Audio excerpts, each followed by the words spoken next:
Wow! Teresita Beach Resort dito lang sa Dinadjuan, Aurora.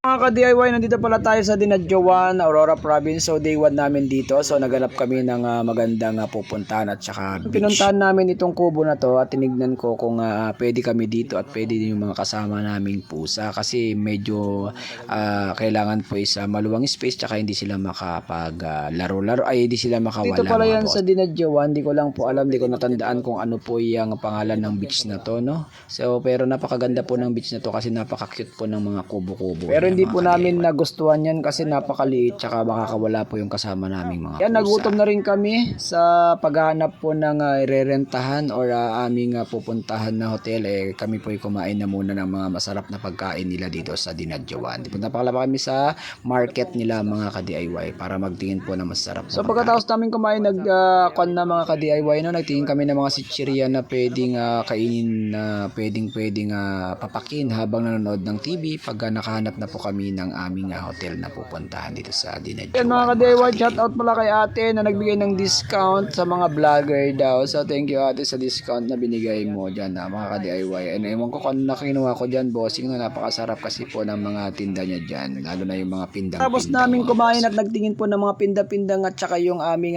tinignan ng mga sitsirya. Nagpatuloy pa rin kami sa paghahanap sa pangalawang resort po na pinuntahan namin. Yan, kubo-kubo pa rin. Pero tinitignan namin ang security ng mga pusa, hindi po namin pwedeng kunin kasi so, may mga butas siya. Yung pangatlong tinignan namin medyo maganda siya, double deck, so pwede na rin at saka nakabobida siya, hindi po mawala yung aming mga pusa. So tinignan pa namin yung iba, baka may mas maganda pa mga namin yung sinasabi ni ate na pwedeng pang family na pwede daw ipunta yung pusa doon at may aircon din siya mga ka-DIY. So hinahanap pala ni ate yung susi para po dyan sa ating room na pupunta. Yan, sa wakas nahanap na ni ate yung susi. So pasok na tayo, let's go. And siyempre pagpasok mo sa kwarto, mabubungad ka sa dalawang papag po na napakaganda po mga bossing, no? So napakaganda, may aircon din siya at napakaganda po ng kulay ng kanyang bedsheet. Yan mga ka-DIY, nag-decide na kami na dito na kami mag-check-in dito sa Dinadjuan sa Teresita Beach Resort. So napakaganda po, third floor po yan, no? Nakita niyo naman mga ka-DIY, napaka-aliwalas at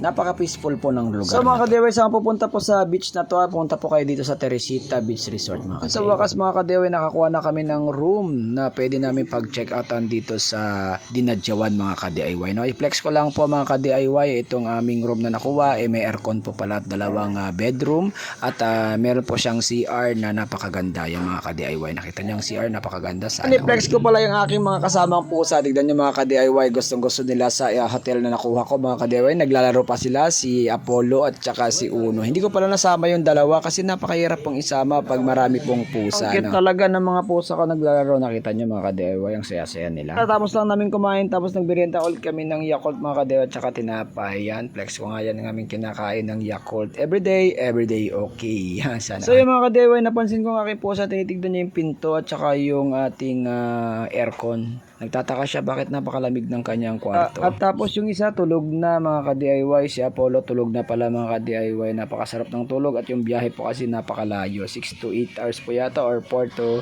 6 hours ang aming paglabas biyahe. Po pala ng resort mga ka-DIY na mabubungad mo, napakaaliwalas na hangin at napakaganda po ng view at kami lang po ang nandyan mga ka-DIY, no? Tapos namin kumain at nagmerienda, lumabas na kami. So yan, dito ko na po yan na ating live. Dito ang day 1 natin dito sa beach sa Dinadjuan, Aurora Province. Thank you for watching mga ka-DIY. Bye-bye!